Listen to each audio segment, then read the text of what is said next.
We are joined by our good friend Jim Kirkos, who is the CEO of Meadowlands Regional Chamber of Commerce. Good to see you, my friend. Always good to be here. Let's talk what some people call, because you and your colleagues are involved in this, millennials. And you don't like to call them millennials. You call them? Emerging leaders. Okay, let's go right to it.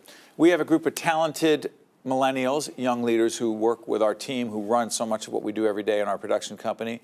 And I don't get what a lot of other people say about so-called millennials. They're lazy, they don't work very hard, they want immediate gratification, they're not loyal to the company, blah, blah, blah, blah, blah. I don't see it. What am I missing? No, I don't see it either. I have the same small, young, professional group in my office, and they are incredibly energetic and they perform their job well. I think there's a few people out there that may create that stereotype, but long and short, I think it's an exciting group. How do we help emerging leaders be the best? Listen, I'm a student of leadership. You can check our website, which will be up on the screen right now, because one of the millennials, one of the emerging adults will, not adults, but leaders will put it up. We have a new radio series that we're doing as well that deals with leadership issues, and we're going to be talking about the question of young emerging leaders.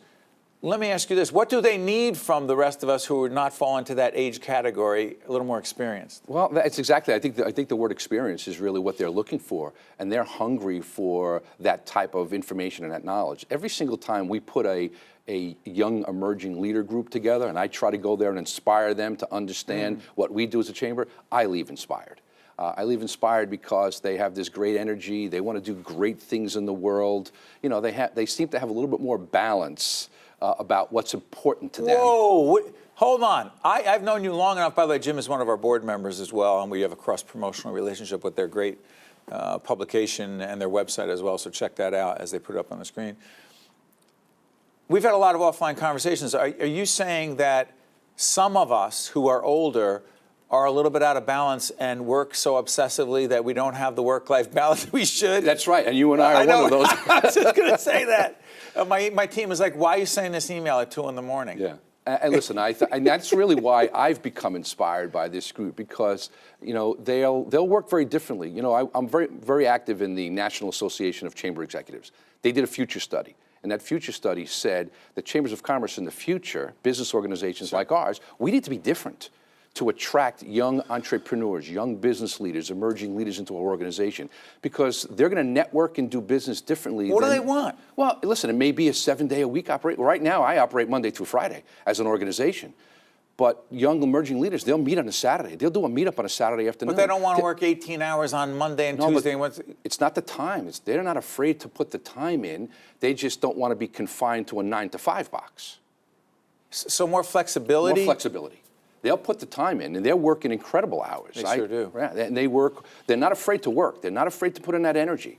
And so when I talk about balance, they just stretch it out a little bit. We try to squeeze it into that 5-day box. We wind up working 7 days a week anyway. Yep, I hear you. And so that when I say balance, I mean they just have a different perspective. They want to find pockets of time during the day where they can do some things for themselves, but then they'll go back to work, and they're not afraid to work till 10 o'clock. Devil's advocate, what do you say to those, Jim? Say, you know what? You put all this time and effort in coaching and mentoring and helping emerging leaders be the best they can be, but you know what?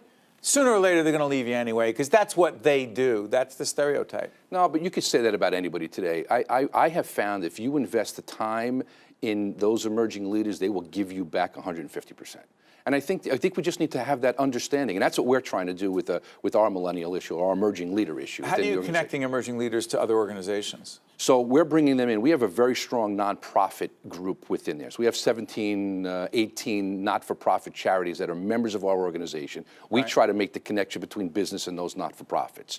Well, so now we're connecting young emerging leaders to those organizations so that they can understand what good they do in the community. You can't have a quality of life in any great economic region like the Meadowlands if there aren't great charity organizations that are doing those wonderful things in the community. So we want to groom the next set of board members for those charity organizations. We want them to understand that you have to give back along the way and not just work and make money, and that's what and not just give. It's part of the process. What if, on a personal human level, we're comparable in age and experience, and we run small, quote-unquote, not-for-profits that, let's say, are highly entrepreneurial, and if we don't bring in the dollars, we don't exist, right? So you and I are rainmakers. I'll use an old-school term. We have to raise money all the time. Here's my point. What have you taken away personally and professionally from the experience with these emerging leaders? So they have inspired me to continue to do what I do. I'm inspired to help them groom the next generation of leaders. I feel like my life has got a little bit of a new purpose, that it's really important for me to help them show the way, so that when it's time for me to put my hat and on the shelf and play a little bit more golf, that the world and my organization and the state and nonprofit organizations are going to have the next generation of strong leaders who care, that are passionate about what they do. Before we do the World Cup coming to the Meadowlands area, real quick, do the podcast. What is it? So we're going to do emerging leaders are going to do interviews of seasoned business entrepreneurs and professionals, and we're just going to do some podcasts so we can create some learning. And we're doing a reverse mentoring program where we have entrepreneurs mentoring emerging leaders and emerging leaders mentoring seasoned entrepreneurs and executives on how to deal with that. Real quick, tell me the World Cup. What's up? World Cup's coming in 2026, another great big event here. We're not sure of exactly what event, which game we'll have. I'm almost certain that we'll have a couple of great games at MetLife Stadium, whether it's a semifinal, a prelim game, or the final still to be determined. But we're incredibly excited by it. What impact could it have on the Meadowlands area? It's not only the direct impact of the game day, but every time we can say that we've done another world-renowned event in the Meadowlands, in New Jersey, it makes a big statement. The eyes of the world are on us, not only for that day, leading up to it, and even after the game. Jim, got a minute left. Every time you've been with us, the one question I have to ask you, right? What's the update? And you know what? American Dream is on its way. American Dream is being built. It's incredible. You drive by it today, it's going to open. You've been saying this for a while. Listen, I know I've been raising the pom-poms for about a dozen years here, but in April, what are we going to see? In April of 2019, we're going to cut the ribbon on that place, and it's going to be amazing. Really? Amazing. Give us a preview. Indoor water park, indoor amusement park, ski dome, aquarium, movie theaters, top-notch restaurants, nightclub entertainment, incredible retail. It's going to be beyond belief. One more, 30 seconds left. I ask you this every time, and I'll do this for our radio show as well, about leadership. Jim Kirkos, the #1 leadership lesson you have learned to date is? Be a great listener.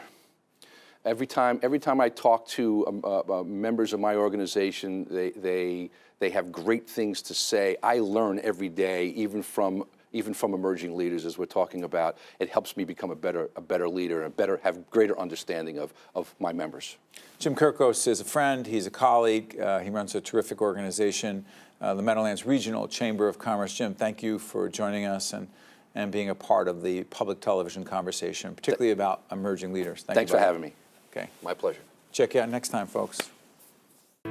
NJM Insurance Company has been serving New Jersey policyholders for more than 100 years. But just who are NJM's policyholders?